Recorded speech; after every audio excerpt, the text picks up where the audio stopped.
Kasi nyo po guys, bato po yung ginagamit po nila sa pako po para po maibaon. Dahil hindi po nakadala po ng martilyo, pinagtulungan na lang po namin guys para mailagay po si nanay sa libingan niya. At kung napapansin nyo po guys, wala po yung hollow block, simento po sa ilalim. Diretso po yan sa lupa guys kasi wala na po sila pambili. At baka makalimutan ko na salamat kay Pastor Jim na nag-offer ng libreng misa.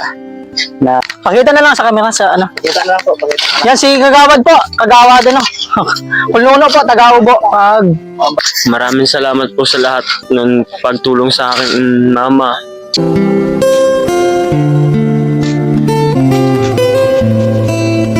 Ano po si Linda po? Oo, Linda. Sabi niya, paano gusto ko nun yan na ikaw makita sa amin po sa vlog. Ano, basta baka pamasyado po sila sa balon. Gusto ka po nila nga kuhaan po.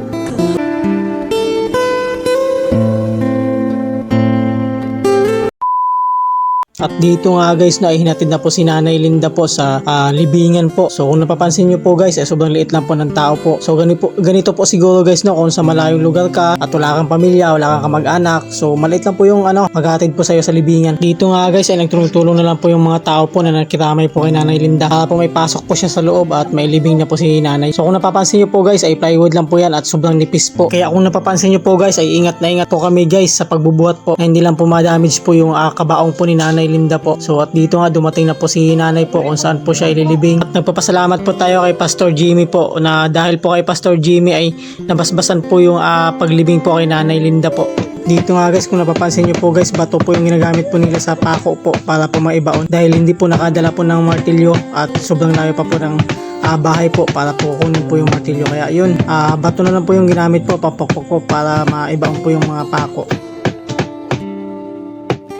Dito guys ay pinagtulungan na lang po namin guys para mailagay po si nanay sa libingan niya. At kung napapansin nyo po guys ay wala po yung hollow block, simento po sa ilalim. Diretso po yan sa lupa guys kasi wala na po sila pambili.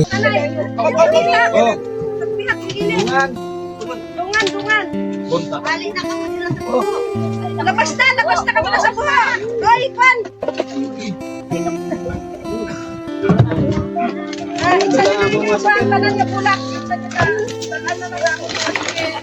At dito naman guys, kung napapansin nyo po guys, yung lalaki po ay may dala pong sako. So mga buto po yan guys ng pamilya po nila na dyan po nakalibing. Bali hinukay lang po nila guys at dyan po nilibing po si Nanay Linda dahil wala po sila pambili po ng lupa po para libingan. At dahil nga wala pong pambili guys ay sinabay na lang po sila sa paglibing po sa isang hukay. Sila po ni Nanay Linda po. So yun guys, nalibing na po si Nanay Linda no. At magpasalamat ako sa lahat po ng tumulong po kay Nanay Linda na may libing po. So kahit sa ganitong paraan lang po na hindi man po yung paglibing sa kanya sa lupa lang po. Pero marami pong tumulong. Ayan, so siyempre magpasalamat po tayo kay Ma'am Isabel. Kung hindi dahil po sa post ni Ma'am Isabel, wala pong hindi po dumami yung tumulong po. Ayan, isang vlogger din po. Pasalamat po tayo. So maraming salamat guys. Shout out. Kay pangalan nga. Salamat po at baka makalimutan ko na salamat kay Pastor Jim na nag-offer ng libreng misa. Na talagang nagsuggest yan na kung walang magmimisa ngayon dahil na rin sa kakapusan at maintindihan naman natin yung sa kalagayan ni Linda. Kaya si Pastor Jim po ay nagbigay siya ng libreng misa dito nang sa gayon ay may raos lang. Kaya salamat din po sa lahat ng mga dumalo na mga pamilya at mga kapitbahay na nagtulong-tulong sa paggawa ng kabaong ni Linda. Tsaka doon sa mga nag-offer ng pangmerinda at pangkape doon sa lamay ni Linda noong nakaraang gabi. Kaya maraming salamat po. Ang Diyos na po ang bahalang magbalik ng blessing sa inyo. God bless po. So yun guys, ito po yung mga tumulong po. Ayan, ipapakita ko na lang po sa inyo guys kung sino po yung mga tumulong po. Ayan. Pakita na lang sa camera sa ano. Kita na lang po. Pakita. Yan si Kagawad po, Kagawad ano. Kulnuno po, Tagaubo.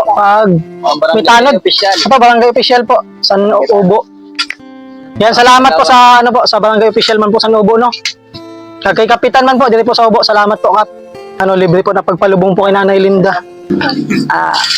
Damo gid salamat gid sa inyo sa pagbulig sang asawa sang akon utod nga si Erlinda. Ang iya asawa adto sa Manila, ako nagapabulong kay ang iya sakit nag-acute ng ulcer. Kaya nagapangayo man ako dito bulig sa Manila para mag-ayos siya nga makauli diri nga buligam ng iya asawa kay kay waay man hay wala ang gabulig sa Manila kundi ako lang gid ang iya utod nga nag-iisa ang iya manghod Pag abot nga akong utod to sa Manila, gibuligan ko mga kubulig sa Manila, kaya tumako nag-star. Madamog masalamat sa pagbulig Diyos na tanan-tanan gid. Bala, ano ka po sa nang batay, te? Kapatid. Kapatid ko po. Maraming salamat po sa tulong niyo sa kapatid ko. Ako po, alin po ako sa Manila, may sakit man ako, alala. Maraming salamat po sa inyo lahat. So, bali, ito po yung mga anak po ni Nanay Linda po. Si pangalan po ano? JR Bautista po. Ito po yung isa. Jeb. Ano pa? Si Jeb. Maraming salamat po sa lahat ng pagtulong sa akin, Mama. Kahit paano po, sa libingin din po siya na maayos. Yun lang po, maraming salamat po sa inyo at sa mga vlogger po. Sa mga nakiramay rin po. Maraming salamat po sa inyo lahat. Salamat. So, asawa po ni Nanay Linda po nung matay. Salamat po sa inyo, Tanhan. Pagbuling mo si Amon. Mulang ina, ako sabi sa iyo. Salamat. So, yun lang guys. Mamaya ko na lang po ipapakita po kung sino po yung mga tumulong po kay Nanay Linda po. So, yun. Maraming salamat po and God bless po sa ating lahat.